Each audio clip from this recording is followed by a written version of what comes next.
प्रिय विद्यार्थियों, हार्दिक आशीष। MA final की इस कक्षा में भाषा विज्ञान के पेपर में आज हम बात करेंगे वाक्य की परिभाषा, वाक्य के प्रकार, वाक्य किसे कहते हैं, आदि आदि। तो चलिए हम शुरुआत करते हैं वाक्य की परिभाषा। वाक्य की परिभाषा तय करना बड़ा विवादास्पद है।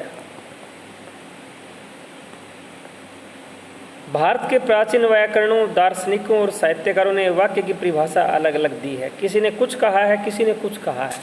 सबके अपने अपने दृष्टिकोण हैं, सबके अपने अपने मत हैं। सबसे पहले पतंजलि ने महाभाष्य में वाक्य के 5 लक्षण दिए हैं। पतंजलि ने जो अपनी रचना महाभाष्य लिखी, उसमें वाक्य के 5 लक्षण बताए हैं कि ये 5 विशेषताएं होनी चाहिए। सबसे पहली विशेषता है क्रियापद वाक्य है। क्रियापद वाक्य है। पहली बात वो कहते हैं कि जिस कथन में क्रिया पद है अर्थात क्रिया शब्द है वह वाक्य है, क्योंकि क्रिया करने और होने का बोध कराता है। दूसरी वो बात कहते हैं अव्यय, कारक और विशेषण से युक्त क्रियापद वाक्य है।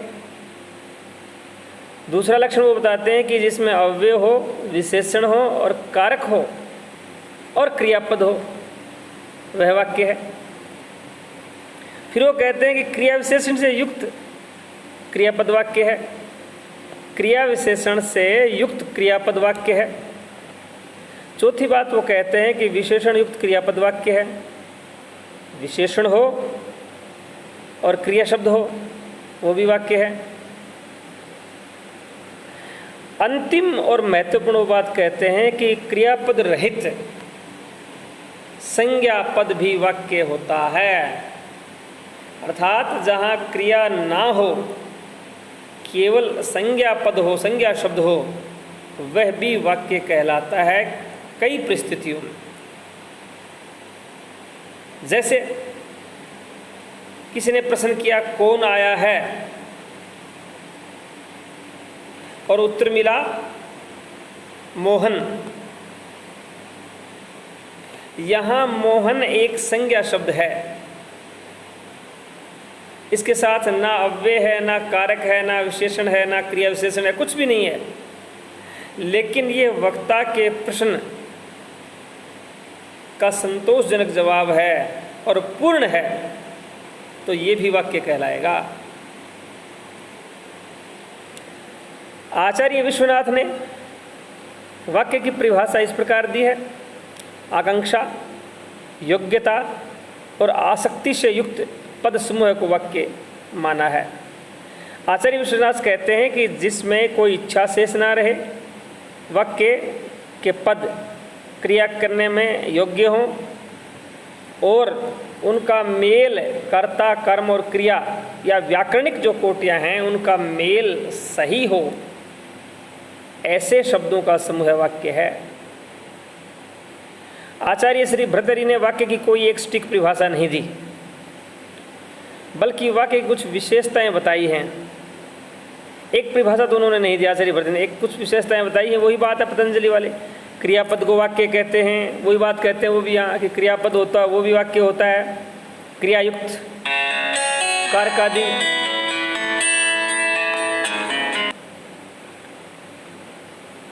क्रियायुक्त कारक आदि के समूह को वाक्य कहते हैं। क्रिया एवं कारक आदि समूह में रहने वाली जाति वाक्य है। पतंजलि और फ्राक्स दोनों आचार्य ने वाक्य की परिभाषा इस प्रकार दी है। पूर्ण अर्थ की प्रतीति करवाने वाले शब्द समूह को वाक्य कहते हैं। पूर्ण अर्थ की प्रतीति कराने वाले शब्द समूह को वाक्य कहते हैं, यानी जिससे पूर्ण अर्थ की अभिव्यक्ति हो जाए, ऐसे शब्दों का समूह वाक्य होगा। इसमें 2 बातों पर विशेष बल दिया गया है। एक तो जो इन सारी परिभाषाओं को अगर हम निष्कर्ष या निचोड़ रूप में देखें तो यहाँ दो बातें महत्वपूर्ण रूप से हमारे सामने आती है। एक तो ये आती है कि वाक्य जो होता है वो पदों का समूह है। महत्वपूर्ण बात तो ये आई कि कोई भी वाक्य जो होता है उसमें दो या दो से अधिक शब्द होते हैं, वह पदों का समूह होता है। और दूसरी जो बात आई वो ये आई कि वाक्य पूर्ण अर्थ की प्रतीति कराता है, अर्थात वाक्य वह होता है जिससे पूरे अर्थ का एहसास या आभास हो जाए। वाक्य की व्यवहारिक परिभाषा क्या हो सकती है? फिर इतनी सारी बातें आ गई तो ऐसी कौन सी परिभाषा है जो सर्वमान्य हो और व्यवहारिक और सबको जचे? तो वाक्य की निर्विवाद और शास्त्रीय परिभाषा देना संभव नहीं है। ऐसी कोई परिभाषा दी नहीं जा सकती जिसमें कोई विवाद ना हो। व्यवहारिक दृष्टि से वाक्य की परिभाषा इस प्रकार दे सकते हैं। अगर सरलीकरण किया जाए या सारी चीज़ों को मिला के बात कही जाए तो आप कह सकते हैं कि भाषा की लघुतम पूर्ण सार्थक इकाई को वाक्य कहते हैं। भाषा की लघुतम पूर्ण सार्थक इकाई यानी भाषा की वह छोटी से छोटी इकाई जो पूर्ण हो, सार्थक हो, वह वाक्य है। पूर्ण भी होनी चाहिए और उससे पूरे अर्थ की अभिव्यक्ति हो जानी चाहिए। वक्ता के कथन का अर्थ श्रोता लगा ले, वो वाक्य कहलाता है। अब बात देखिए, ऐसा है कि कुछ वाक्य ऐसे होते हैं या कोई भी वाक्य तात्विक रूप से पूर्ण अर्थ का बोध नहीं कराता। यानी किसी एक वाक्य से आप उस पूरे, ये आप कह सकते हैं कि अवधारणा या पूरा जो दृश्य है उसके अर्थ का बोध आपको नहीं होगा। कोई भी वाक्य जो होता है वह विचारधारा का एक अंग होता है। वाक्य विचारधारा का एक अंग होता है। पूरा भाषण या पूरा ग्रंथ ही पूर्ण अर्थ का बोधक होता है। किसी रचना में या किसी आदमी के कथन में या किसी के भाषण में या किसी के उद्बोधन में एक वाक्य से आप ये अर्थ नहीं लगा सकते कि वक्ता का अभिप्रेत या अभिप्राय क्या है। उसके लिए आपको या तो वह पूरा भाषण सुनना होगा या बस पूरा अर्थ पढ़ना होगा, तब जा कर के उसके निष्कर्ष अर्थ का निचोड़ आपके सामने आएगा और उसे हम महावाक्य कह सकते हैं। वाक्य तो केवल उसका अंग होता है। किसी वक्ता का एक वक्तव्य है 30 मिनट का, वह पूरा का पूरा जो वक्तव्य है 30 मिनट का, उसमें बहुत सारे वाक्य आएंगे, बहुत सारी बातें आएंगी, लेकिन उन एक एक बात से अगर हम एक एक अर्थ निकालने लग जाएंगे तो पता नहीं अर्थ का अनर्थ भी हो सकता है। तो उसके समग्र विवेचन के पश्चात जो अर्थ निकलेगा वो महत्वपूर्ण अर्थ होगा। इसलिए ये कहा जाता है भाषा विज्ञान में कि वह पूरा का पूरा कथन महावाक्य होता है और उसमें जो आए हुए होते हैं छोटे छोटे वाक्य वो उसके अंग होते हैं। पतंजलि ने वाक्य की सत्ता के साथ ही महावाक्य की सत्ता भी मानी है। महाभाष्य 2:2:1 में वो कहते हैं सा चावश्यम वाक्य संज्ञा वक्तव्या समान वाक्याधिकारस्य। सा चावश्यम वाक्य संज्ञा वक्तव्या समाना वाक्याधिकारस्य, अर्थात महावाक्य के अंदर छोटे छोटे संज्ञापद वाक्य होते हैं। तो ये थी वाक्य की परिभाषा। हम बात करेंगे वाक्य के प्रकार। विभिन्न दृष्टिकोणों से विचार करने पर भाषा में प्रयुक्त वाक्यों के अनेक प्रकार दृष्टिगोचर होते हैं। व्याकरण में हम पढ़ते हैं सरल वाक्य, मिश्र वाक्य, संयुक्त वाक्य, लेकिन यहाँ थोड़ा सा भिन्न। और वाक्य में वहाँ अर्थ के आधार पर 8 प्रकार के भेद होते हैं: विधानवाचक, प्रश्नवाचक, निषेधवाचक, विस्मयादि, बोधक वाचक। इस प्रकार से भाषा विज्ञान में वाक्य का दूसरे तरीके से अध्ययन किया जाता है। तो भाषा में प्रयुक्त वाक्यों के अनेक प्रकार दृष्टिगोचर होते हैं और वो कौन कौन से हैं, इनको संक्षेप में इस प्रकार रखा जा सकता है। पहला भेद है आकृति मूलक भेद। आकृति बनावट। रचना मूलक भेद। रचना की दृष्टि से वाक्य कितने प्रकार के हो सकते हैं। अर्थ मूलक भेद। अर्थ के आधार पर वाक्यों का वर्गीकरण। क्रियामूलक भेद। क्रियापद के आधार पर वाक्यों का वर्गीकरण। और 5वां है शैली मूलक। शैली, स्टाइल, कहने का ढंग, तरीका। सबसे पहले बात करेंगे आकृति मूलक भेद। विश्व की भाषाओं का आकृतिमूलक भेद किया जाता है। नहीं, उसकी बनावट कैसी है, कुछ भाषाएं ऐसी है उसमें बहुत बड़े बड़े वाक्य होते हैं, कुछ भाषाएं ऐसी होती हैं उसमें छोटे छोटे वाक्य होते हैं।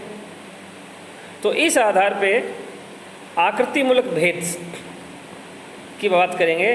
विश्व की भाषाओं का आकृतिमूलक भेद किया जाता है। प्रकृति और प्रत्यय का अर्थ तत्व और संबंध तत्व किस प्रकार मिलते हैं, यानी रूट और अफिक्स, इनके अर्थ तत्व है और संबंध तत्व है किस प्रकार मिलते हैं, इसके आधार पर वाक्य भी 4 प्रकार के मिलते हैं। यानी आकृतिमूलक भेद जो है उसमें भी वाक्य 4 प्रकार के हैं। कौन कौन से? अयोगात्मक वाक्य, सबसे पहला है अयोगात्मक वाक्य। दूसरे होते हैं श्लिष्ट योगात्मक वाक्य। तीसरे होते हैं योगात्मक वाक्य और चौथे प्रश्लिष्ट योगात्मक वाक्य। तो आकृतिमूलक भेद जो है उसमें 4 प्रकार के वाक्य बनते हैं। पहली बात करेंगे हम अयोगात्मक वाक्य। अयोग का अर्थ प्रकृति और प्रत्यय अथवा अर्थ तत्व और संबंध तत्व का मिला हुआ न होना। योगात्मक भाषाओं में प्रकृति प्रत्यय अलग अलग रहते हैं, यानी अयोगात्मक वाक्य वो होते हैं जिनमें प्रकृति और प्रत्यय यानी रूट और अफेक्स, या यूँ कह सकते हो आपके अर्थ तत्व है और संबंध तत्व है, ये मिले हुए नहीं होते।